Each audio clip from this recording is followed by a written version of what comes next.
Well, good afternoon, fellow constitutionalists, and welcome to the Free-4-All-Friday edition of the Dan Clements Show, a Christian political talk show. I'm your host, Dan Clements, your constitutional warrior fighting for your right just to be an American. It is July 28th. Man, we're winding July down real quick here in the year of our Lord 2017. Remember, we're hyphen-free, PC-free zone. God is still in control, and He does love you. And I'm broadcasting live from the Hemlock Studios here in the beautiful central Susquehanna Valley in the great Keystone State. And we do what we do here at the Dan Clements Show, knowing the fear of the Lord, we persuade folks of the truth. A lot of people out there don't like the truths that folks like me put forth, but tough. They're gonna have to deal with it because I'm not stopping. And I get great encouragement, especially from my good friend Dave down in Tennessee. I get good encouragement from the brethren at our local congregation and also some other acquaintances on Facebook and Twitter.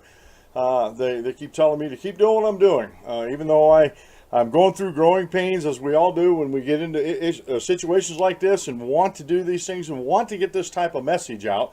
This message about life through a Christian perspective. And it doesn't matter if you're talking about economics or politics. I look at everything through the prism of Christianity. And that's my worldview, and that's how I view things, and that's how I look at things in life. And I think it's a good way to look at those things. I used to get in a lot of arguments even as a Christian because I didn't have my head on straight, didn't have my thinking cap on straight, and not thinking until a good brother in Christ, Nick, told me. He said, look, you shouldn't be doing this because you're driving people away. So I don't call people names. I don't berate them or degrade them or anything like that. I don't belittle them. I attack the arguments and I attack the ideas, and maybe attack's too strong a word, but I want to debate the ideas, and I want to debate their political stances or their economic stances or their religious stances. I'm here to debate these things, but in a kind manner, open-minded, that if someone can, about God and religion and the Bible, someone can prove me wrong about that, which no one has yet. There's been a lot of skeptics out there that has tried, and they just gave up and saying, I'm just an idiot and don't know how to critically think. But when I show them the evidences that are in Scriptures and outside of Scriptures for the existence of God, they reject that out of hand. Just like the other day, I've still been talking to this gentleman about creation and the flood and everything, and I'm just an idiot, I'm a fool, and I'm going to be laughed at on these on Twitter and wherever else I'm at if I promote this. And I'm like, okay, tell me something I don't know. It doesn't mean, if you believe in God and you believe in creation and you believe in the 7 literal days of creation, that they weren't long periods of time, you're considered to be a fool. If you believe in the biblical account of the flood and the miraculous, and folks, this is one thing that Christians fail to do and skeptics fail to take into account. If we use our line of reasoning and logic that God created the heavens and the earth, and we say that that's a foregone conclusion, God has proven it, He's given it more than enough evidence in His Word, more than enough evidence in creation, that this world is here by intelligent design. And our Creator designed and created this world for us. If we think about that and the miracles and just the supernatural miraculousness that took place, then in my mind it's not hard for God to have a man build an ark with his family, and God causing the animals to come onto the ark. Noah didn't do it. Noah was told to take on the clean animals, but God caused the rest of the animals to come on there. And what would it be impossible? Now, we're not told that this happened, but would it have been impossible for God to keep those animals healthy and fed miraculously?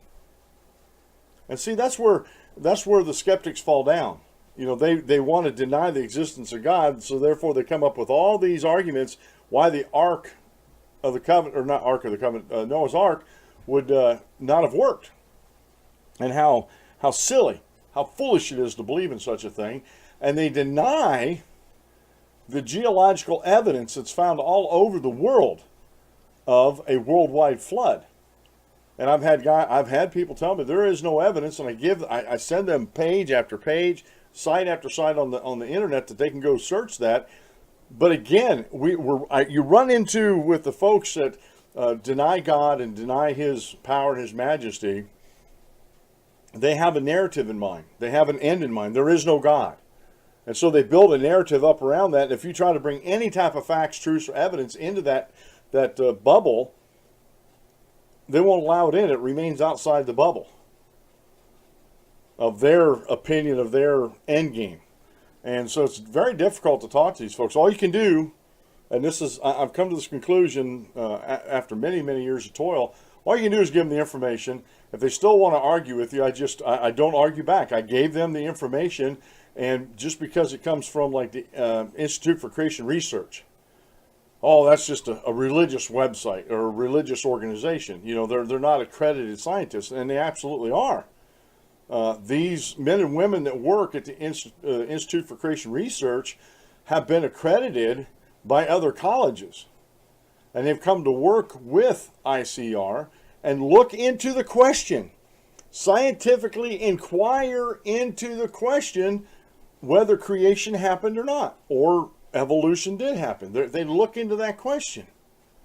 That's scientific inquiry. But the skeptics and those that are against this type of thing, that think it's just nothing but a religious witch hunt to discredit evolution, the Big Bang Theory and everything, they never go beyond their own questioning. Matter of fact, they say it's not scientific inquiry because they don't believe the premise to begin with. But there's been a lot of scientific inquiry over the years that the main street of opinion, or the main opinion held by the majority of scientists or doctors or whatever, were found to be wrong. It used to be a day and time in America and in England where doctors did not thoroughly wash their hands. And especially in teaching doctors, anatomy and everything, they got cadavers in. And these doctors would work on these cadavers to search out the nervous system and look at the digestive system and pulmonary, everything. You know, they literally dissected the bodies to learn where all these parts were and how they fit in. And then when they get done with that, they didn't wash their hands. Here we have dead bodies, no refrigeration back then. The bacteria that was on them and developing in them, the dead bodies are only there for a day or two, and then they had to be taken out. And then they go right in and start seeing patients without washing their hands. And that was accepted practice. And I can't remember if it was a nurse. I think it was a nurse or another doctor that actually saw this. And because the thing was, what was happening is people were getting sick or sicker in the hospital than when they came in. And they couldn't figure out why this was happening. And this person, whether it was a nurse or doctor, noticed that they're coming from the corpses going right in without washing their hands. And it took a long time. It took a long time for these doctors to accept that practice, so that they needed to wash their hands. Matter of fact, they needed to wash their hands after every examination of a person. It took a long time for that to be acceptable by the AMA and other doctors. So there was, again, if you don't look, you won't find out. And that's a huge, to me, that's a huge problem with the atheist skeptical community out there when it comes to creation science. To actually look into that question, and that is a valid question to ask. And they think that evolution, the Big Bang Theory, is proven science, and it's not. They've never been able to prove evolution. They've never been able to prove the Big Bang Theory. So it just amazes me how closed-minded these open-minded people are supposed to be. Now, you're only supposed to be open-minded when it comes to their thoughts and ideas. If you have something, again, outside that bubble of popular opinion, it doesn't matter to them. You're an idiot, you're unschooled, you're an ignorant redneck, whatever they want to call you.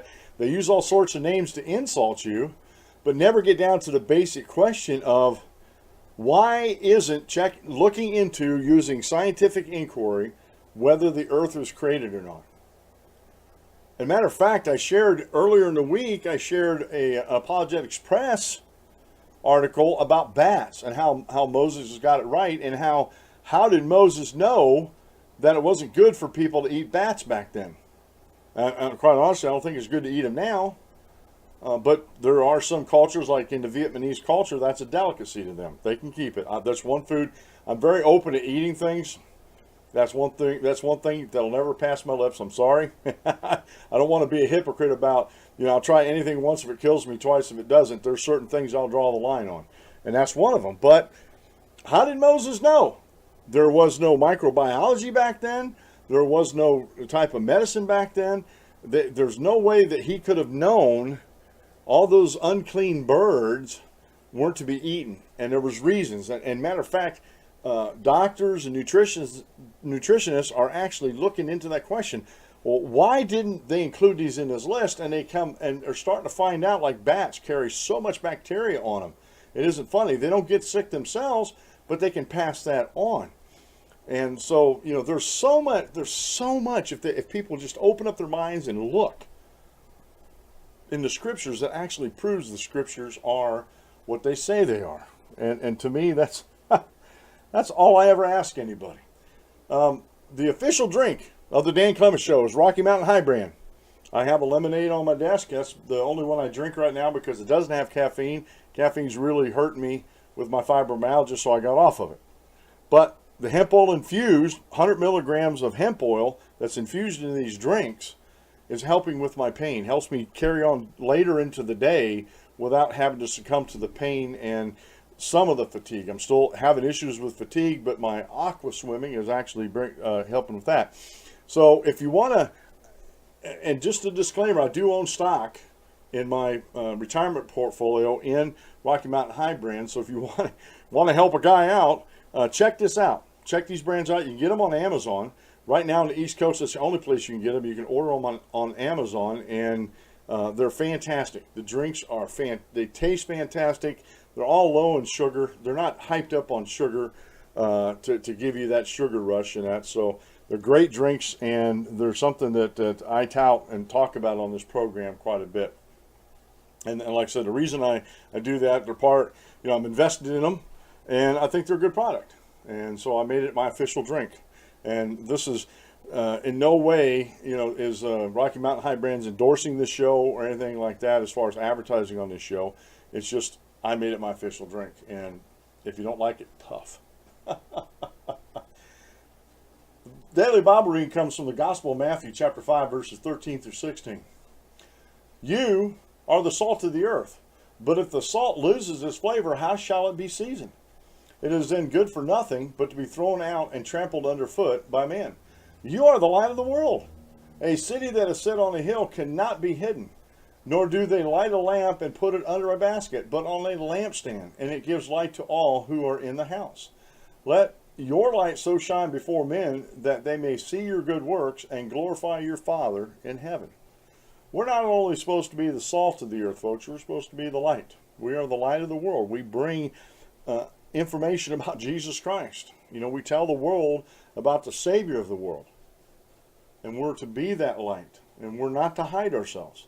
Too many Christians that I know, especially some older Christians, have never really done anything as far as sharing the gospel with somebody that they know. Somebody that's lost and dying. And I need to do a better job of that myself. I'm involved in a mail correspondence course through the mail with the prison ministry. But I need to do more than that. And I try on this show, and when I talk to folks locally and we get into discussions about religion and that, I share the gospel with them. And I put it on them if they want to have a Bible study. I'll ask for one, but I'll put it on them if they want a Bible study or not. I don't try to force anybody to follow the religion that I'm following, which is the New Testament. So, all right, today's quote meal. I love this quote meal. Unknown author. It is no small thing to be on terms of friendship with God. Let me repeat that, because too many people out there act too flippantly in their relationship to God. It's no small thing to be on terms of friendship with God. And that's an unknown author there. Today's Bible lesson, this is a good one. I was skimming over it. I didn't get a chance to read it all, but I was skimming over it. It's really good. By Kevin Cowley over at gewatkins.net. And it's a bulletin article. And it says, why weren't Adam and Eve given a second chance? Good question. Want to know the answer? Go to thedanclemenshow.com and click on today's episode, which is 852. It'll be down in the comments section. But it'll be up right after the show here. So it's a good question. Go over and read his answer. He gives a very good answer to that. All right. It's Free-for-All Friday. Anything's open. We are going to talk about this transgender issue with President Trump, banning transgenders to serve in the military. And as usual, the anti-freedom folks out there have gone ballistic. They are. My nemesis on Facebook, Kimberly Eaton, just can't believe her ears, can't believe her eyes. And here's a woman that has never served in the military, never put her hands in the life of another, and then put their lives in your hands. Never. And I've never been in combat, but I was always preparing for combat. When peacetime, you're always preparing for combat, knowing that you could be called on to defend your country. And that's a somber thought there, folks. That's a very somber thought. I'm considered a Cold War warrior. I was part of the greatest military force on the face of the earth during the Cold War. And I'm telling you what, folks, sometimes during the Cold War it was heating up, and it's a sobering thought to go to sleep knowing that you may not wake up, or if you woke up, it would be only for a couple minutes and a nuclear blast would take you out. And you'd be standing, and I know this isn't an accurate depiction of the of heaven, but you'd be standing there smoldering before the pearly gates, going, what happened? So I know about the military. I know about unit cohesion. I was in the Navy. I was also in the Army National Guard. I was a grunt, an infantryman. I was a rifleman in a rifle platoon. And I know what it means to rely on somebody to the left or right of you to protect you, and them also rely on you to protect them.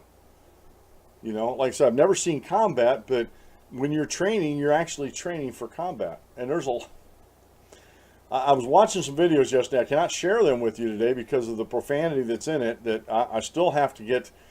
I'm not up on my video editing like I should be. And I'm not really, video editing to me is one of those things I just really don't want to do. I know there's people out there that like doing it. So eventually when the show grows, I'm going to get me a call screener researcher to help me with the show first. And then probably someone like a video editor to help me with the videos, just to have a small crew here to begin with. And when the person's not editing videos, then he can help with research and other things on the show. So I am looking for 2 people to help me fill these positions. I can't afford them right now, and when I can, that's something that we'll do in the future. I do have a Patreon account. If you want to help support the show, I have some support on the show. Through Patreon. I do have to say one thing about a cautionary tale about Patreon. They are owned by anti-freedom folks. And we used to call them liberals, progressives. And they have canceled some big, quote-unquote, conservative Patreon accounts because they didn't agree with what they said they violated their terms of service, and they didn't. I actually researched it. Lauren Sutherland was the one that recently got defunded at Patreon. And nothing of what she did over in Europe or with the boat people, I guess. They used to call them boat people from Havana. Now they're calling them boat people from the Arab countries over there. Did nothing unlawful in that, but Patreon saw fit to defund her. So not that I'm going to watch my P's and Q's. I'm going to preach the word, as it were, and I'm going to continue to go down this path that I am on. And hopefully Patreon isn't going to defund me.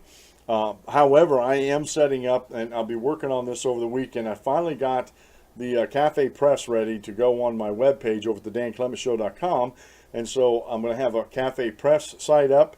I'm going to get a PayPal button put on my screen. If you notice down here below my screen, I have a Right over here I have a YouTube subscribe, Patreon. I'm also on VidMe, and I put the short videos on VidMe because I don't have a registered account yet. I don't have enough people follow me, don't have enough videos on there to be putting longer videos on there. But I'm sort of hedging my bets, as it were.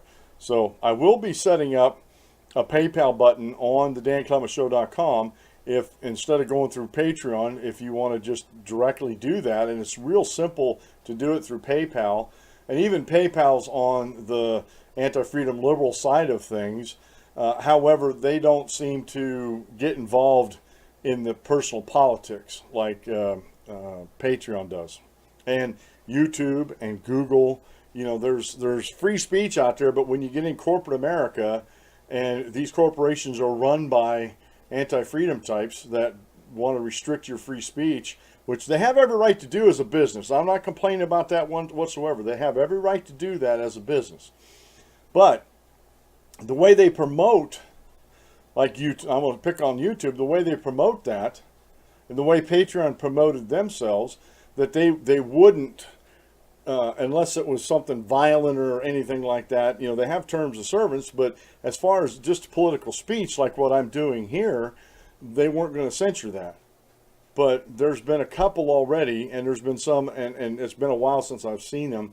There's been a couple already that has been defunded just for their freedom of speech because they didn't agree with their speech, what they were actually talking about. So it's a precarious times, as it were, on the internet with free speech, especially when you have these companies, and it amazes me how these companies are still going with this liberal, progressive, regressive, anti-freedom ideology at the top. It's a wonder they haven't collapsed upon themselves already, to be quite frank with you. So, but you know, we're trying to grow the show. I was talking to a friend of mine the other day. I said, look, I have the computer set up. Thank God everything is working okay. I have, you know, hopefully the snafus are behind me. I'm not saying all of them. Every now and then we're going to have a technical glitch. That's just technology for you. So now, you know, I can really concentrate on doing a better job on the show and start to grow the show to where I can hire some folks that can actually help me to make the show better for you. I know I said that before, but we're still struggling. We're still going on.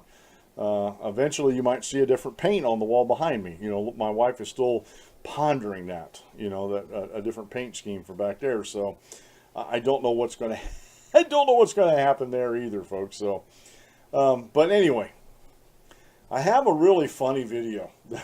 It's about millennials, and it's from a website on Facebook called Following Humor, and you gotta love millennials. And I didn't get the gentleman's name, and I'll make sure I put it up in the show notes for that. I did look at some other videos and subscribe to them on my YouTube channel, and so I'll put that up. But it's You've Gotta Love Millennials, and if you just put that in your YouTube search, I'm going to show you the video, but it is so funny. And I just want to comment on it because he really hits on a lot of things that are wrong in our society and that millennials actually, I do believe, get wrong. So let me get this set up and we'll get this going here.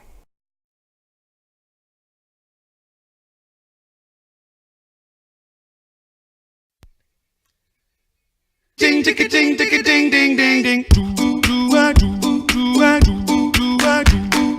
There he sits inside the local coffee shop, sporting a man bun and facial hair. Somehow he believes, although he has no job, that by his 30s he will be a millionaire. M-I-L-L-E-N-N-I-A. Gotta love millennials. M-I-L-L-E-N-N-I-A. Gotta love millennials. She posts lots of selfies on her Instagram with a quote that's inspirational. Hopes to change the world while wearing yoga pants, armed with her dreams and knowledge of essential oils. M-I-L-L-E-N-N-I-A. Gotta love millennials.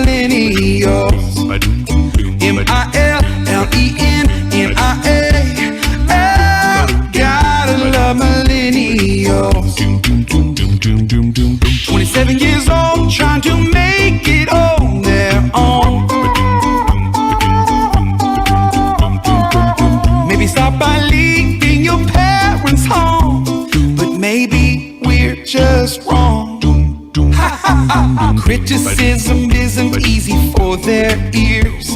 They feel like they know most everything. See, they grew up with undeserved confidence, 'cause they got trophies just for participating. M-I-L-L-E-N, M-I-A-L, gotta love millennials. M-I-L-L-E-N, M-I-A-L, gotta love millennials. In a couple of years, we will have to pass the torch. In a couple of years, they will be in charge, and one will be our president. Oh no.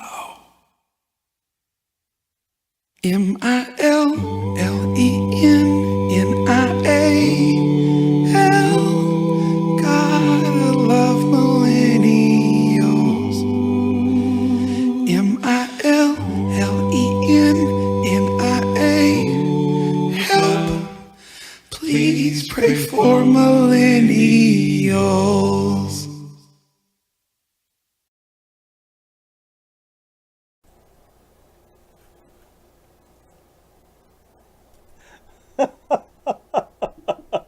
They realize at the end that eventually some millennials going to be president of the United States if their country lasts that long.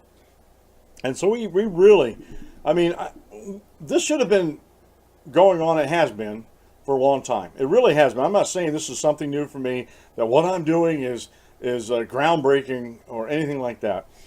But we really, really, really need to reach the millennial generation with the message of freedom, with the message of liberty by law, that there are such things as law, and you have to work for what you have in life. What bothers me on YouTube, and not that I'm picking on YouTube, and it's not their fault. They set up the platform and they're following, their business plan, as it were. But you have these young millennials and younger, the next generation beyond millennials, that are making millions of dollars a month, literally millions of dollars a month, off of YouTube. And again, they had no discipline in earning it. I've looked at their videos. I've watched some of these 2 or 3 different channels of the highest pay, the highest grossing as far as money wise on YouTube. And I don't get it. There's nothing socially redeeming about the videos. They're teaching nothing other than bad behavior is okay, and then I'm making a lot of money off of all this bad behavior. And I think that's just going to breed more bad behavior on YouTube. I don't think I'm too far wrong on that. And so we have this group, this generation that's the millennial generation, then the generation behind them coming up that feel entitled. Matter of fact. My generation, we have so many people in my generation that feel like the world owes them a living, that they're entitled to everything that they want. And it just amazes me how quickly a generation can turn around from pulling yourself up by the bootstraps, learning what you need to learn in order to support yourself and possibly a family, if that's what you want, to somebody that's got their hand out thinking they're entitled. Well, health care is a right. It's my right to have health care. I can force a doctor to give me health care because it's my right. I'm entitled to it. Health care, honestly, folks, health care is, and I know people are going to get mad when I say that, but if you look at health care economically, it's no more than a goods and service. That's exactly what it is. And there are large groups of people in this world, all over the globe, that don't go to the doctor and are quite healthy. Rarely ever see a doctor and is quite healthy. And I can't help but believe, like in the Western civilization, that our unhealthiness has a lot to do with our lifestyle and what we eat and how much activity we do. How many poor choices we make when it comes to our nutrition is just unreal.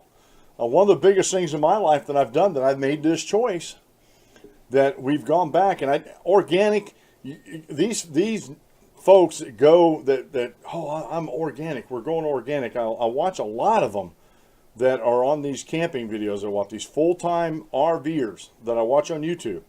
Oh, everything we buy is organic, and it's supposed to be healthy for us. And I've been following this one young couple for a couple of years now, and it doesn't look like she's lost any weight at all. She's a little on the chubby side, hasn't lost any weight at all. And you would think if you're going to eat organic, that would help you lose weight. But the problem with eating organic is a lot of that stuff they say is organic really isn't. It really isn't organic. And it's, if you look up and see exactly what organic farming is, there's very few organic farmers out there. But it's our lifestyle, it's our food choices, our nutrition choices that determine who we are. And this, like I said, this millennial generation doesn't have a clue. There's too many folks in my generation that didn't have a clue raising the millennials. You know, I taught my son a work ethic. I taught my son that no one's going to give you nothing in life. Excuse me. You have to go out and earn it.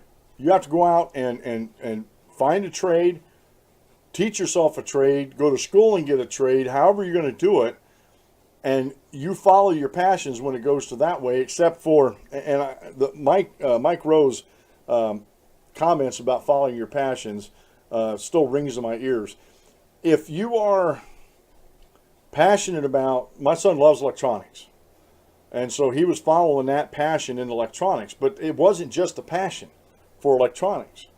He had a thirst for that knowledge, and he went and got that knowledge that he needed and applied it in the workplace, got experience. Now he has a very good, well-paying job with benefits and everything down at Norfolk and Southern, down in Harrisburg, Enola, PA, down there just outside of Harrisburg, because he was willing to put the time and work in to learn a trade. And he loves what he's doing down there. And it affords him a decent lifestyle. He can put money back and save. He travels. He travels quite a bit on his when he gets vacations. And, you know, kudos to him. I didn't travel like that when I was his age, except in the military. You know, Uncle Sam, got to see a little bit of the world through Uncle Sam. But getting back to this entitlement mentality,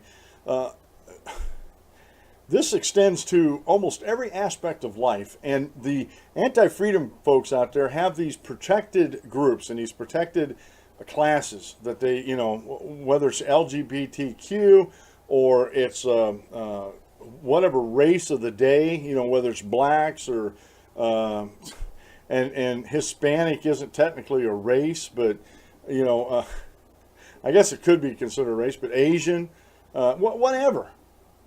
You know, all these protected classes, these victim classes that the anti-freedom liberals have set up, they've got them to thinking too that they're entitled to all this stuff.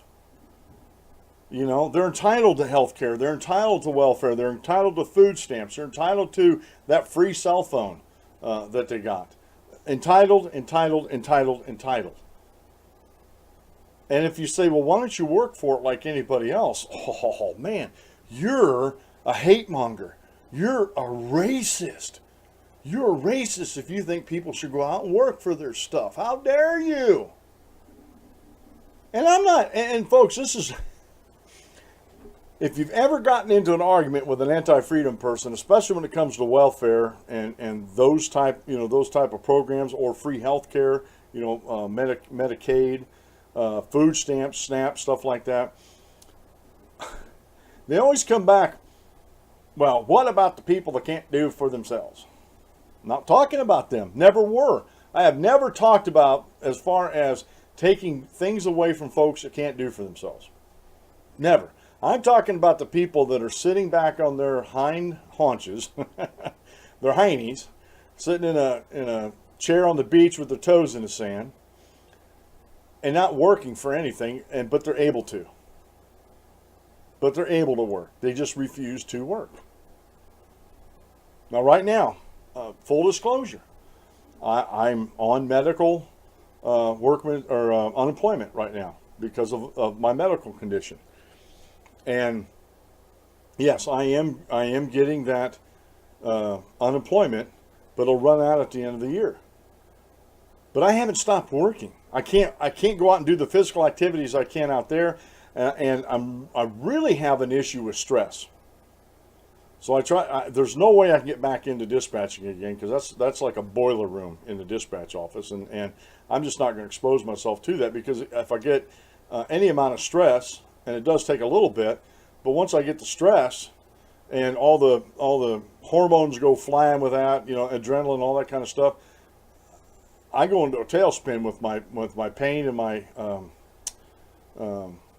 fatigue. I just go into a tailspin. So I'm not trying to limit myself, but I'm limited on what I can do.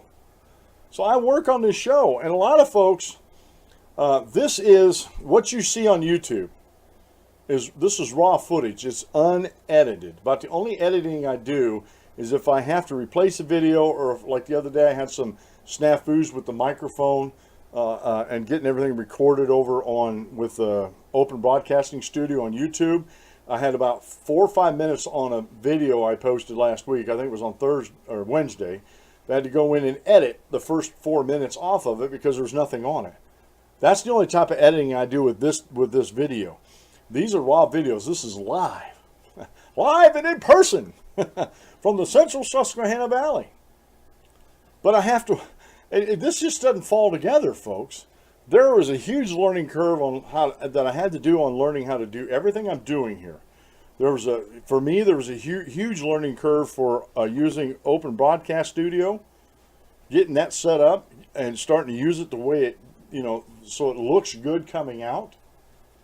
I have to research articles. I go online and read a lot of articles, and almost every article that I put up here, I either read or I skim over. A lot of times in these articles, there's so much fluff in these articles, it's just ridiculous. So a lot of times I'll skim till I get to the meat of the article, read the meat of the article, and if the conclusion isn't too fluffy, I'll read the conclusion of the article.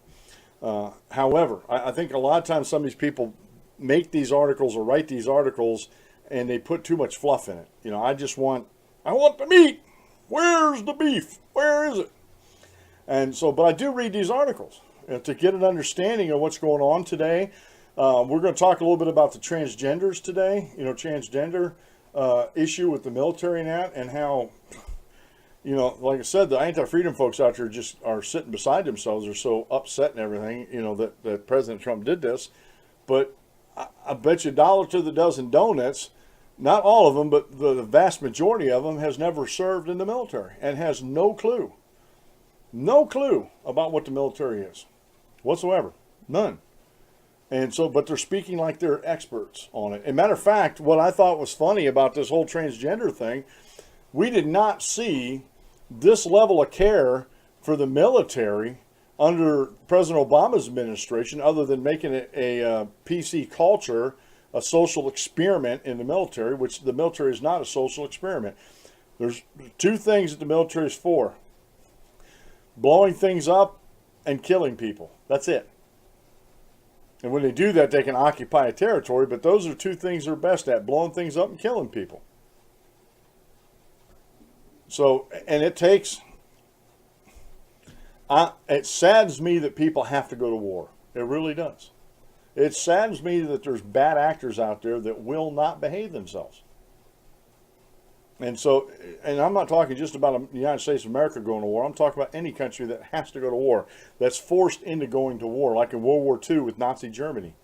Europe was forced to go into war. And by the time they figured out they should have been going to war, Dunkirk was over and there was no Allied forces on the continent of Europe. And if Hitler hadn't tried to expand things any further and tried to kill all the Jews that were in his territory that he was holding at the time, and if he didn't go after, thing is, if Hitler did not go against Russia, Russia would have sat there and did nothing. If Germany was satisfied with what they held, and if they had consolidated Europe, there would have been no way short of nuking Europe that we'd have dislodged Nazi Germany from ruling Europe. But they made some boneheaded mistakes in there. But Hitler and Nazi Germany forced people to go to war because they were bad actors. And we have bad actors in the world today. We have people that are acting like bullies out there. And you know what? Sometimes the United States acts like a bully too. And we need to be careful about that. We need to be careful not to give the wrong idea, the wrong impression to the world about the U.S. military.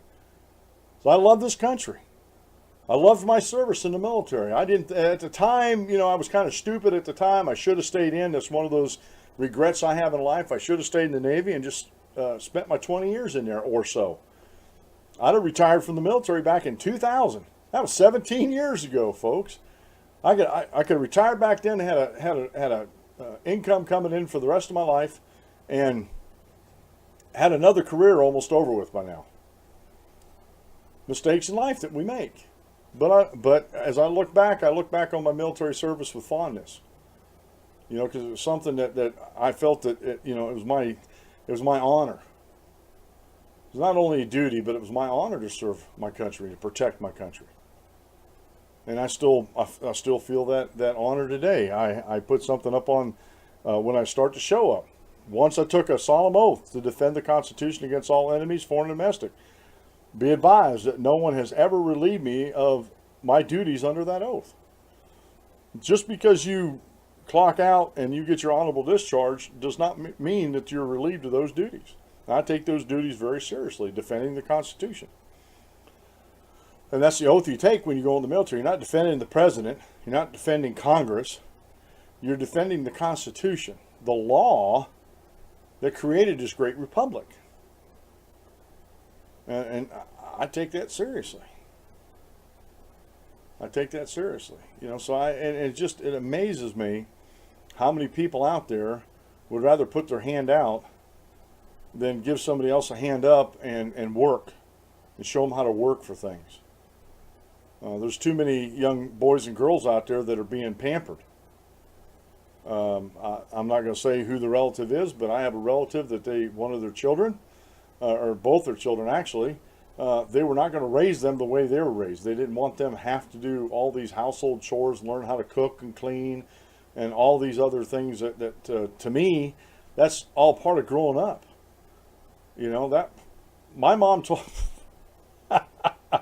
I don't know if my mom was thinking that I was ugly and wasn't going to find somebody to marry this ugly mug or whatever, but my mom always said that she's not going to let her sons or any of her children, but especially her sons, leave the house without knowing how to cook their meals and clean their clothes and do some semblance of housekeeping. Wasn't very good at housekeeping. I'm better at it now. Wasn't good at it back then, but I knew how to cook and I could do my laundry. And my mom was bound and determined to teach her boys, and she did. My mom taught all four of us. We were 4 boys and 2 girls. Now the girls, it was, growing up, the girls was a foregone conclusion that they were going to learn that, but it wasn't going to be just the girls serving the boys. The boys were going to do stuff too. So I was raised a whole different way. And I thank God that my mom taught me. I ate broken eggs for a couple of years until I figured out how to crack an egg the right way where I didn't break the egg, because I like my dippy eggs. But the first time when I was old enough to ask my mom if I have a different type of egg, she showed me by visually showing me how to do it. And then from then on, when I had eggs for breakfast, I made my own eggs, because I wanted them a different way than what she was making them. Got my hair cut. Again, I wanted a different haircut than the one my dad was giving me, and my dad said, earn the money and you can go to the barber and pay for your own haircut. But he says, if I'm paying for it, and Dad either paid for it or he did himself, he said, you're going to get the haircut I want you to have. And so I got a paper out, especially when we lived in Findlay, and I started earning some money. And from then on, I was paying for my own haircuts. Even though I was living at home, I paid for my own haircuts because I wanted it done my way. You see how that works? And this is one thing, I know I'm going on some rants here, and we may not get to everything I wanted to, but Friday, argybargy Friday, Free-for-All-Friday is an hour-and-a-half show. So we've got plenty of time here. But I just wanted to get into this, that my generation, for the most part, things weren't handed to us. If we wanted it, we had to go out and work for it. If we wanted something a different way, then we had to earn money and go out and work for that. I think that's perfectly acceptable. But we have too many folks coming up in my generation that didn't raise their children right, and if people take offense to that, tough. And then we have the millennials that are starting to have children that were raised by some of these parents who checked out. You know, we talked about this earlier this week. Too many people checked out of life. A lot of people check out of parenting. And I'm not saying I'm the best parent in the world. I wasn't. Wasn't always there. I was driving truck trying to make a living because my wife had to stay home with her special needs daughter. I was doing the best I could. I was trying to set an example to my son that, you know, hey, you know, you don't get anything free in life. You got to work for it. And sometimes you have to do things. I didn't want to be away from home all that time. Even though I was living the dream, and my dream about driving truck. I was third generation truck driver in my family. I was proud of that. Still proud of that. And my brother, my brother Tim and his son, they team drive in a truck. I'm proud that they do that. My nephew's a fourth generation in our family who drives truck. And that's a proud heritage to have. That's something to be proud of. And he works. I know my brother Tim makes sure he does his share of the work. And I know my nephew, he's not a slacker when it comes to that. He's a good driver, my brother told me. And I believe my brother, you know, because my brother's very meticulous about things like that. So, you know, but getting back to this raising our children, I fear for our future with the millennials we have coming up. And we can see the damage that the anti-freedom folks have done in our world today. It just amazes me, folks, how they've run roughshod over us. How they've actually taken away what it means to be American. Now, let me get into this real quick here. So I got a few other things I want to get to today. I am going to talk about that. There's an article I'm going to talk about after the transgenderism. There's a couple I really want to get to.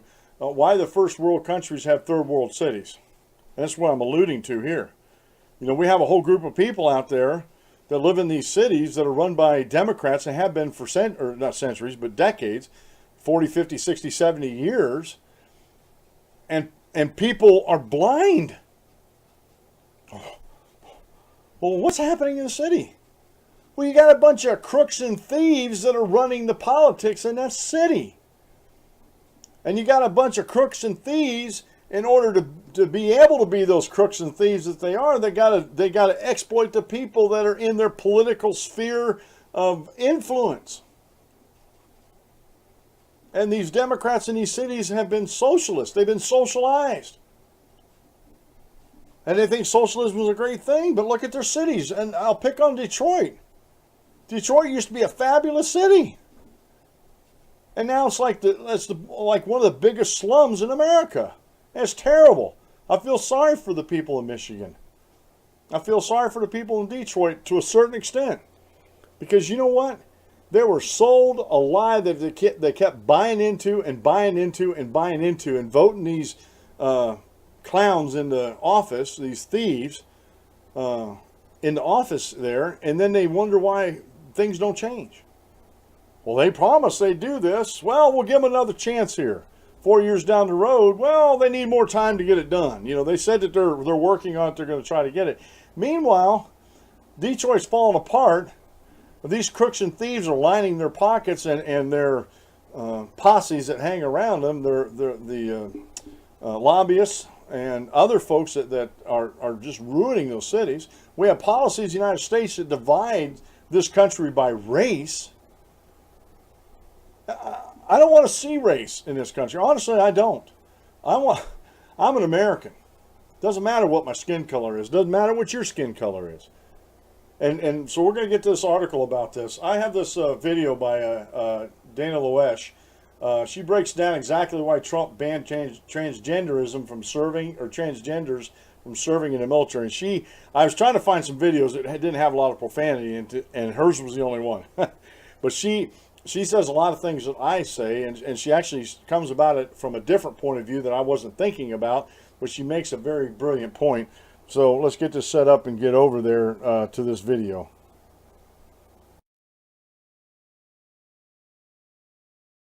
I looked through and looked at all of the different instances where someone could be rejected service or discharged from the military. Flat-footedness, Jim. If you're flat-footed, you could actually be rejected for service. If you have anxiety issues, if you have a peanut allergy, anything that could pose as an obstacle for becoming part of a fighting and defense force, anything that is in front of you, you could be rejected or discharged. Why would this be any different? Because it was a very popular issue with President Obama's PC liberal progressive crowd. That's why. It has absolutely nothing to do with military readiness or any right of anyone to serve or any discrimination, hate, or bigotry. The military does not allow people who cannot be fully counted on to be ready for combat at any moment to serve for all the reasons you just mentioned. Obviously, getting transition surgery, hormone therapy, and the other things associated with being transgender can stop you from being ready to serve. That alone is a reason they are not being discriminated against. They're being treated as anyone else with a disqualifying condition. Yeah, absolutely, because so many of this, and I believe it's a mental health issue. I was talking to earlier today veteran J.R. Salzman, who was injured in service in Afghanistan, wounded warrior, a super great guy, and he had a really good perspective on all of this, and he described how just the day-to-day job and being in Afghanistan, being right there in theater and having to endure the stress and having to look out and always kind of a little bit being on edge, and just how it is very easy to kind of snap or lose your temper. And that's just if you go in completely emotionally and physically healthy. He adds that putting something like this in the mix, having an added mental, whatever you want to call it, emotional, mental illness, makes it even worse, because then that becomes the focus. And I don't have any animus towards transgender people. If someone wants me to call them Chuck or Becky, I don't care. But that's me personally. When you're talking about the readiness of a military unit, that's a different thing. And the hormones and other things can cause emotional reactions. I mean, right. they're designed to change the actual nature of a human being. So when you're taking those things, you're not as stable as someone who is not. That's not animus. That's a medical fact. Now, there are plenty of transgender people who have probably gotten past that and are potentially serving now, and I think it's worth at least looking to see how we deal with them. But as far as allowing new recruits in, you can't give a different status to people simply because you want to create a more PC environment. No, absolutely. And of course, you mentioned also the hormones and some of the added cost of it as well, because there for a little bit, and I know that this policy has since either been suspended or has ended, but I was reading earlier, the Department of Defense, the Pentagon, was even aiding in the cost for reassignment surgery, sex changes, or hormone treatment. These are all elective measures. And Jim, I think of all of the veterans that have been languishing, waiting to get there, just to even get seen by a doctor through the VA. That is still scandalous, because there are still a number of people who should be fired, who are still in those particular positions, making decisions regarding our veterans. These folks have served their country. They're waiting to get health care, some of them dying while waiting, but yet individuals such as Bradley Manning, they get differential treatment because they claim to be transgender. And now, you know, at least we may see, of all people, I have, like I said, there are plenty of transgender people who might be just fine. That's not one of them. That's a traitor who never should have been let back onto active duty. And if this policy at least leads to the exit there, that'd be a good thing.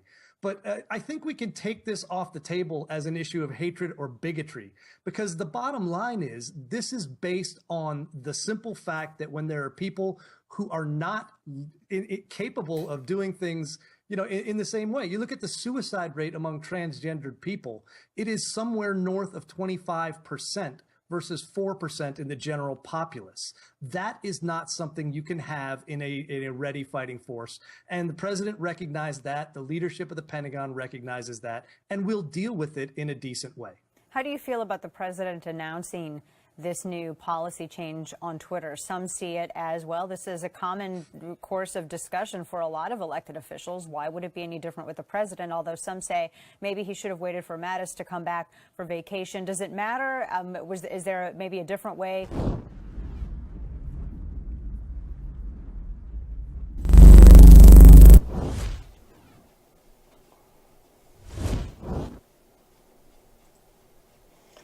All right, folks. Sorry about that little flutter there. I kicked the volume up too quick. and didn't mute the volume when that switched over there to my mic on the OBS there on my production computer. So Dana is talking about it being a medical condition, and it is, because these folks in that claim to be transgender, and they want to start reassigning themselves, whether they go through the surgery or not, they still take the hormones. That's a medical condition. And it has, honestly, it has very little to do with them being transgender, more with their medical condition. My son, real quick, he tried to go into full-time Army. That's where he wanted to go. He wanted to go to, if he went through boot camp, they would actually paid for his schooling up at Penn Tech. He was going to go in the electronics program up in Williamsport, and at the same time he'd been ROTC, and then he would have come out of that as an officer. And you know, that was his plan in life until he had a heart condition. And the heart condition, he had to get out, get it correct. We got it corrected while he was in there, thank God. And all it was two nerves that are close together that makes your heart beat. They were short-circuiting between the two each other, and all they do is they had to just go in a real simple operation. They had to go in there and do some type of cauterization to kill the connection between these two nerves, and he hasn't had a problem since. But he was so discouraged after that, he didn't want to go through all the hoops to get back in the military, because he thought, well, maybe I better do it this way, because it scared him. It would scare me. It would scare anybody that's right thinking out there. So he had a medical condition. He was already going through boot camp, and boot camp weeds a lot of people out. And this is it's not a dirty little secret. It's not even a secret. It's a fact that boot camp weeds people out. I went through Army boot camp between my junior and senior year, and probably between the start of boot camp and until we graduated from boot camp, we had close to 10 people that washed out. And I'm talking about my platoon only, full platoon, between 30 and 40 guys. I can't remember the exact number, but, it's quite a few guys. And I was in boot camp, Fort Jackson, South Carolina. And we were the first, this was in 1979, the summer of 79. And we were the first all-male company to come through since 1977. They integrated females with the troops back in 1977 in the Army as far as boot camp training. Now, they all had their own barracks, but they train the next training group or next training, I can't remember what they called us, but anyway, the next training group behind us, now they had women in their training. So I went through that, and like I said, there was like 10 men that didn't make it through boot camp. They washed out. When I was in the Navy, the next summer I went in the Navy because I wanted to go into the Marines with my buddy Mike, but for whatever reason, a Marine guy couldn't get me out of the National Guard, and I don't know what was going on there. And I told my buddy Mike, I said, don't sign up for anything until they can see if they can get me out. If we can't go to the Marines together, we'll go in the Navy together. Now, he signed up for the Marines, and he got bowled into that, and that just was not the service for my buddy Mike, and he even told me. But I went in the Navy. I wasn't going to go. I didn't really want to go in the. I couldn't go in the Marines because he couldn't get me out. But the Navy guy came over, and it was like a two-day thing with phone calls and some paperwork, and he had me out and went straight into the Navy. And so I spent the next summer, 2 summers in a row, I went through boot camp, folks. But even in that, in the Navy boot camp, which was a lot easier, I thought, than the Army boot camp, and I know they're both a lot easier than the Marine boot camp, we still had between 5 and 10 guys wash out, that they just were not suited for military life. And for various reasons. We had a couple guys that had medical things, and we had other guys that had some mental things. We had one guy that just, in the Navy boot camp, he just went off the deep end. And they took him out. He just, the stress of being housed with all these different men in these barracks on bunk beds, and we had to all take, showers together, and we did everything together. That was just too much stress for him. And I can't imagine going in, being diabetic. I know about hormone imbalance and everything like that. And depression because of my diabetes and hormone imbalance caused some depression back in the day. I don't deal with it anymore, but I was going through that. And unit cohesion, especially in combat, and this is what the Navy, Army, Air Force, Marines, when you go through boot camp, and especially, and it doesn't matter which branch of service you're in, if you're in combat support or your direct combat role, that's what you train for. You train for that. And you need to be depending on the guy next to you. Or, you know, with women coming in there in combat roles, with the guy or the woman next to you. But even then, you have to be able to depend on them. And how can you depend on somebody that's possibly going through transition therapy with hormones and everything to be all that they can be, to watch your backside where you're trying to watch theirs in a combat situation? It's a dangerous situation to put people into. Matter of fact, I still disagree with women being in combat roles on the front line, especially in infantry. I'm a little bit less against it in the Air Force and the Navy. But when it comes on the ground, in the mud, the blood, and the guts out there in infantry combat, that's no place for a woman. I'm sorry. And maybe, and you know, people might call me misogynistic or anything like that. I think that's my chivalry coming out. It's my, you know, it's bad enough that men have to see this garbage in war. Why should we subject the fair of our species to those same horrors? I can't imagine women in combat coming home and dealing with that.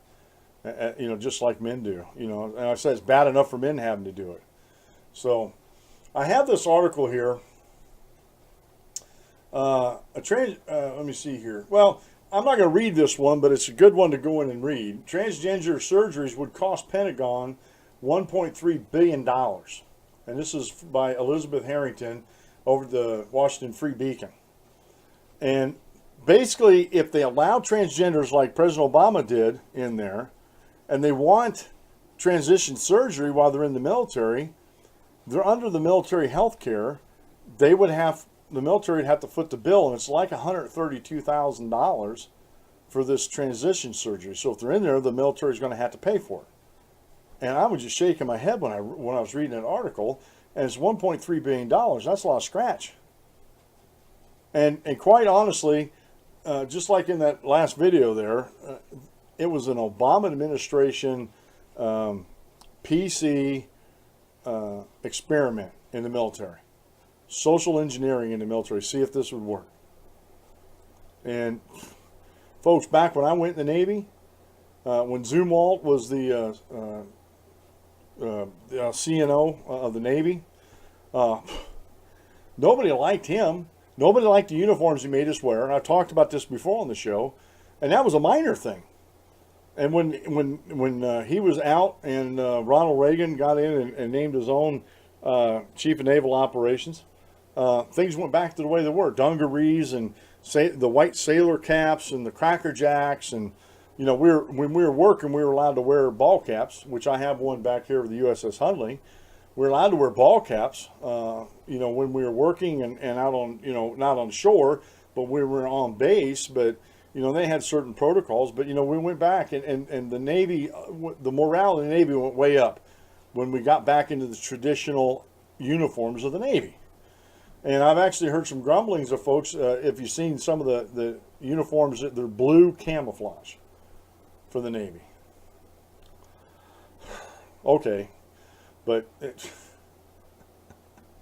I still like my dungarees. I'm still a little old-fashioned that way.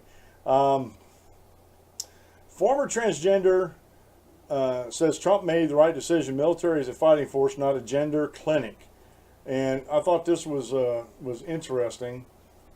An interesting article is by Craig Bannister over at cnsnews.com. And this gentleman named Heyer regrets having had sex change surgery. This is a man who actually went through the sex change surgery. A man who lived for 8 years as a transgender female says President Trump did the right thing for the U.S. military as well as for all Americans by banning transgenders from serving in the military. Walt Heyer who was transitioned back to his birth gender, writes in a commentary, and there's a link in there, that his personal experience leads him to support Trump's announcement. I think he made the right decision, and someone who lived as a trans female for several years, I should know. Hare says allowing transgenders to serve is devastating to the fitness, readiness, and morale of our combat-ready troops. The military is a fighting force, not a gender clinic, Hare says, adding the concept of taxpayer-funded transition surgery for service members defies logic. Paying for transition-related surgeries for military service members and their family is beyond comprehensible. And this is one thing I stopped reading that I forgot to mention. Part of that $1.3 billion is if you have family, you're covered under the military health insurance. And if you have someone in your family that's covered, that like a son or daughter that wants to transist, the military would have to pay for that. And it's Obama opened Pandora's box here, and President Trump's trying to shut the lid back on it, which I think, in my opinion, is a good thing. Finally, Hare warns that Trump's ban protects Americans from the activists' next demands that all of the government and private enterprise be forced to fund sex change surgery. If the military had been forced to pay, the advocates would have used this as leverage to press every other entity, both government and commercial, to pay for sex change surgeries as well. And so, like I said, it's the anti-freedom folks. It's never ending. It's never, ever, ever ending with these folks. Now, I have another article here from the Daily Wire by Amanda Prestigiacomo. She posted this on the 27th, yesterday. Combat vet gives powerful testimony against trans troops. Iraq combat vet and wounded warrior R.S. Salzman is certain war is no place for people who are mentally, emotionally, or physically confused or in turmoil. Reacting to President Trump's announcement to rescind former President Barack Obama's last-minute order to accept openly transgender troops in the military, Salzman unleashed his own testimony via Twitter. I served in Iraq in 2006. For the first 5 months, I was on a 12-man fire base out in the middle of nowhere in the desert, said the veteran before explaining the very day hell of war, or everyday hell of war. Every day was Groundhog Day. Wake up, do the same patrols, the same shifts every single day. It was so darn hot, 150 degrees in the gun trucks, he wrote. Tracer fire would go overhead occasionally at night. IEDs on the road were a daily threat. We got resupplied food every 8 days. The stress of being out there and doing the same job every single day eats away at you. The younger guys had problems with the overtime, continued Salzman. Any tiny little personal issue they had suddenly became a mountain. And that stuff came out in the fire base, and they snapped mentally. Guys would literally snap over a Dear John letter. Their personal issues came out, and they were instantly combat ineffective. Salzman argued that the reality of such harsh circumstances of war make it no place for those confused about their gender. And he goes on, it's a good read there. He goes on and talks about that. But guys, folks that are supposed to be pretty well mentally sound, that aren't confused about their gender, aren't mentally confused about much anything, they get a Dear John letter and they snap. And I got one of those when I was in Navy boot camp. I was dating a girl in high school, and I thought she was the one. And I told her, I said that, I told her that. I said, you're the one, that I want to be with. And she flat out rejected me. She sent me a letter saying, no. I said, I think we need to go our separate ways. You're going to be in the military, you're going to be traveling around. And, I tried to explain to her, well, you can come with me. And she didn't want that life. And broke my heart, put me in a tailspin for a while. And I wasn't even in combat. I can't imagine being in combat and getting a Dear John letter and how much that would actually put you into a tailspin. So all these articles are going to be over at the DanClementShow.com show notes page. So again, it hopefully gives you a little bit of insight into this. I know there's some people out there just going to be upset about the whole subject that I'm talking about, and that I'm siding with President Donald Trump. And it's not that I'm siding with President Donald Trump. I've thought this all along. you know, that the military is not a social experiment. You know, it's not a place to have social experiments. And there has to be unit cohesion. You have to be somewhat mentally sound.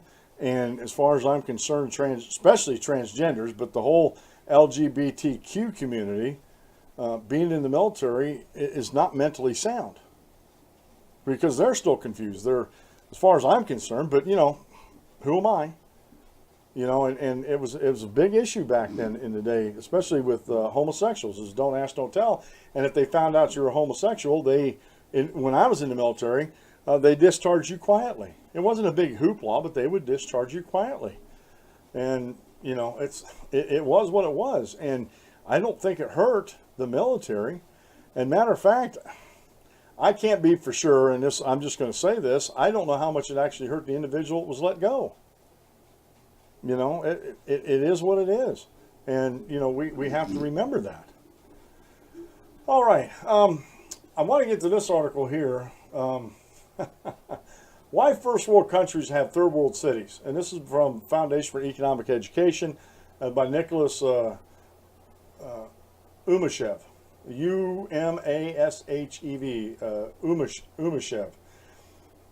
As I avoided the potholes, ignored the sounds of guns, and walked past beggars throughout the streets of New Orleans, I cannot help but be reminded of my travels in Phnom Penh, Cambodia. With their mass poverty and crumbling infrastructure, the two cities differ in one key area. Phnom Penh is in a developing country. New Orleans is in a developed country.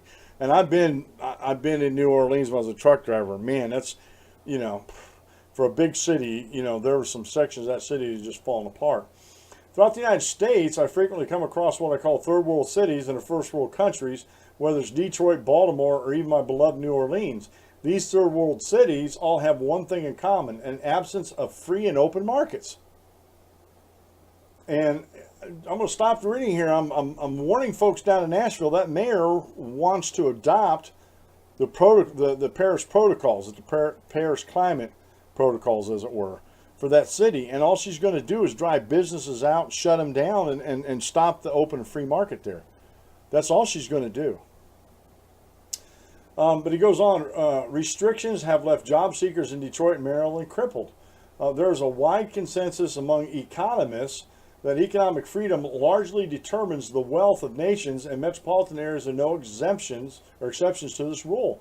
As economist Dean Stansel, in his paper, An Economic Freedom Index of the U.S. metropolitan areas, states higher levels of local economic freedom are found to be correlated with positive economic outcomes. One of the most profound insights from Stansel's paper is that moving from the fifth least free to the fourth quintile causes a drop in unemployment by 0.9%. Stansel's index ranks Detroit number 345, Baltimore number 102, and New Orleans is 262 out of 384 metropolitan areas examined. Both Baltimore and Detroit make it into the top 5 cities with the highest tax burdens, according to Office of Revenue Analysis. As for New Orleans, Louisiana faces the third highest combined state and local sales tax, as well as excessive levels of deficit spending. These 3 cities are also plagued by excessive and even bizarre occupational licensing laws. Louisiana licenses florists, Detroit licenses hair braiders, and Maryland counties license fortune tellers. If only Americans licensed fortune tellers could have predicted that big government would cause businesses to flee the city. So basically what Nicholas is talking about in here is that the freer the city is and the freer the economics in that city is, the more robust and economically stable and actually advantageous to the citizens that city is going to be. And we have examples. I'm actually downloaded that paper there, and I'm gonna read a little bit on it. I'm just kind of curious about some of these cities, and he looked at all these cities. I'm looking to see where, you know, some of the bigger metropolitan areas that are actually doing well, where they actually rank on that. And I wonder too about crime, and he didn't really get too much into that. He said a little bit about that in the article, so. That's going to be on there too, for why first world countries have third world cities. It's because they have third world politicians in those cities. And that's honestly, folks, that's the best thing I can come up with there, to be quite honest with you, is that they have third world politicians in these cities. This is sad news, and you probably already heard about this, but Charlie Gard's parents over in the UK are forced to stop fighting for their dying baby. And this is what I want to say to these anti-freedom groups in the country like Indivisible and Common Cause. Look to the UK, because that's the health system you want. And if Charlie would have been born over here, this would not have happened. With or without Obamacare. Even without Obamacare, this would not have happened over here in the United States. Where the state takes the decision making out of the hands of the parents, and by all accounts, Charlie's parents are competent, intelligent thinking people. And all they wanted to do is try to give their son Charlie the best chance at life that Charlie had a right to. And so from now on, and I've already started doing this, and I've gotten some flack on this, I'm going to keep pointing to this. Every time one of these people says, you know, healthcare is a right, we need the government to go into single payer, and the government should take over this, I'm going to point to Charlie. And I said, if you keep thinking this way, his blood's on your hands. And it is. That type of thinking caused the United Kingdom to have the socialist medicine that it has today. And a young boy named Charlie didn't even have a chance in that system. And you talk about death panels. You talk about coming up against a death panel. Don't ever tell me that socialized medicine doesn't have death panels, because I'll point right back to Charlie Gard. And I cannot imagine the heartbreak that his parents are going through. I cannot imagine it. And they should have never had to go through that, because their rights were violated. Their rights as parents were violated to do the best they could for their children. It amazes me. And it infuriates me. It really does. That these folks were stopped from getting the help that Charlie needed. And doctors said he had a very good chance, if they'd have done it within the first couple months after he was born, had a very good chance of reversing the condition, and he'd have grown up a normal young man. But we'll never know now. We'll never know. And that's one of those unseen consequences that a lot of anti-freedom folks that want the government to take over our healthcare system, they don't see. And it amazes me. Just like net neutrality. I'm going to rant a little bit about net neutrality again, because on my social media, they're still pushing it. These guys are still pushing it. And that net neutrality, that's one of those things that anti-freedom folks named it that way so they could get it past the low information voters and supporters of the anti-freedom movement in this country. Because who wants to be against net neutrality? It sounds so innocuous. Net neutrality is a good thing. We all ought to be for that. But then when you dig down, below the surface, you find out it's a government takeover of the internet, is what it amounts to. It's a government takeover of the internet. And we showed this before, where on one hand, they want the government to come in and make sure everybody has equal and fair access. But on the other hand, they're mad at the companies because government intrusion on their personal information. Well, guess what, folks? If you folks out there that are for this net neutrality, if you allow the government to carry on and take over the internet, privacy or personal information will be the least of your worries. You'll be lucky if you have a working internet when the whole thing's said and done. And I honestly, again, a lot of it's the millennial generation or folks that are in my generation that have bought into the lie of socialism and doesn't see the harm in government regulating these type of things. And they don't see how we've gotten into the situation we are today because of government overreach and government doing, especially, I'm talking about federal government now, federal government overreaching and going beyond the constraints and the restraints of the Constitution. They did it. They've been doing it in the drug wars. They've been doing it in, we talked about confiscation yesterday as far as civil asset forfeitures. We've talked about all sorts of different things this week about how the government is unconstitutional in these things, that they're going beyond the Constitution, including the Supreme Court and some of the rulings. They've gone beyond the bounds of the Constitution, and Congress should rein them in. And I'm getting really tired of Congress, and I have actually in the past written my congressman saying, why is the Supreme Court getting away with what they're getting away? And it goes back to Madison versus Marbury and the erroneous ruling in there that the Supreme Court, a constitutionally founded and created institution at the federal level, granted themselves power that neither the Constitution nor the Congress gave them.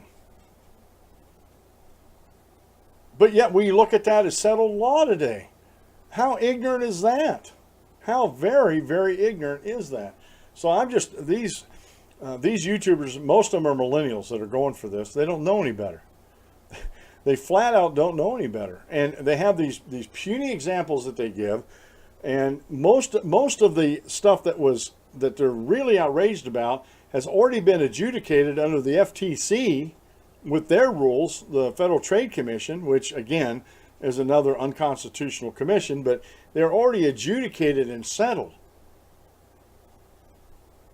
So why have the government come in and do that? Again, the government would create a monopoly. These millennials think that these ISPs are going to create a monopoly. There is, outside of government, economically speaking, there has never been a monopoly in the history of the United States of America. And there never has been, there never will be. My son and I got in this discussion. Standard Oil is my example. They had like 90 to 92% of the market. My son goes, well, technically they're a monopoly. I said, technically they're not. I said, define a monopoly. Monopoly means you control 100% of the market. They didn't. There was still 8% out there that wasn't controlled by them.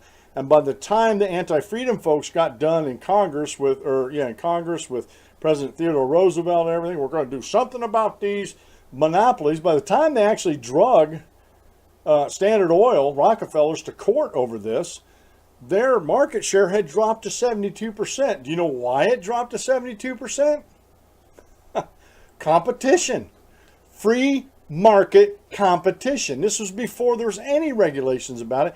They were on their way down because the competition was doing it better and cheaper than what they were doing. And they weren't keeping up with the competition. And this is, we have example after example after example in our economic history in the United States of America where this is the case. And yet we have these anti-freedom folks out there spreading lie after lie after lie about all this, saying we have to have government control this because if we just let the free markets go, it's going to be like economic or arco-economics, or anarchist economics, or it's going to be the Wild West in economics. And it couldn't be further from the truth.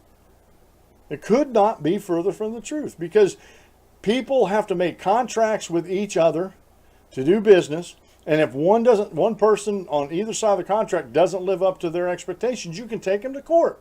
You still have the courts you can take them to adjudicate that contract dispute. So again,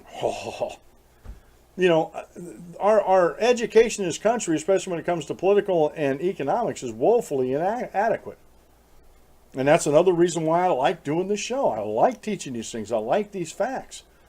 And my only problem is, and I know I can't do this, you can lead a horse to water, but you can't make him drink. The only thing you can do is tie his head underneath the water, and he's either going to drink down the level he can breathe or he's going to drown. That would be the same example with these young folks, these millennials and the generation after them. You can show them all the facts you want, but if they don't want to accept them, don't want to believe them, then there's nothing you can do. You can just keep preaching on. Don't get discouraged about this at all. A couple more things in here. I'm not going to get into these articles here. YouTube stars are teaching kids to cook. I've recently found out that there's a lot of cooking videos on YouTube. I used to love watching the Food Network. I don't even need the Food Network anymore. I can go on and watch all these, but there's a particular brand of them that these parents using their kids, and the kids are actually being taught how to cook, teaching other kids how to cook. I think it's fantastic, and I think it's great. And there, again, That's the free market. No government bureaucracy said, well, you have to set up this channel YouTube, and you have to have these kids or these parents teach kids how to cook and put it on video and put it out. No, if you want to talk about organic, this has come up organically. There was a need out there. People started making these videos, and voila, a whole thing on YouTube. And some of these kids are stars, and some of these parents have become stars because of that. And that was, matter of fact, that was an article out of about the YouTube kids. It's an article out of fee.org by Annie Holmquist. I have another one here out of CSI.org.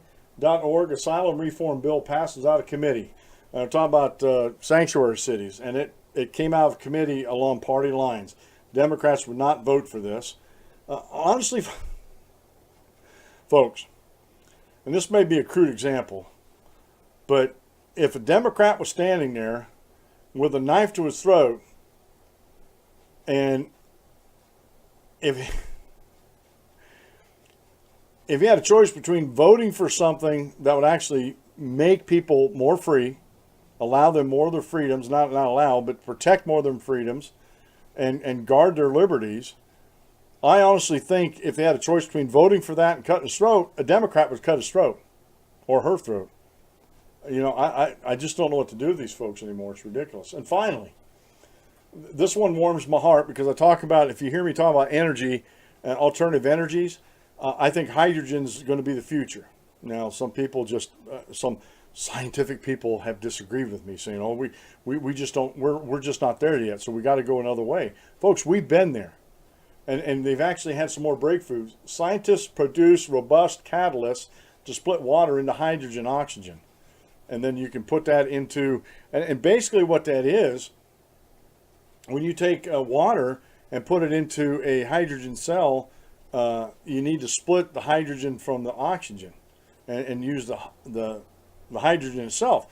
Well, when you do that, the process we have now aren't very robust. But now scientists have been looking and looking and searching. They found a good catalyst, and I don't think this is going to be the end of this. So you're going to hear more and more news in the future about hydrogen. And like I said, I think it's going to be alternative fuel of the future. Folks, it's the end of the show. I can't believe we went through an hour and a half like that. I really can't. This has been the Dan Clements Show. I'm your host, Dan Clements, your constitutional warrior. Remember, if you aim at nothing, you hit it every time. Have a great rest of the day, folks. Have a great weekend. On Sunday, go to the church of God's choice, not your choice. And we'll see you Monday at noon. And God bless, and have a wonderful, beautiful weekend.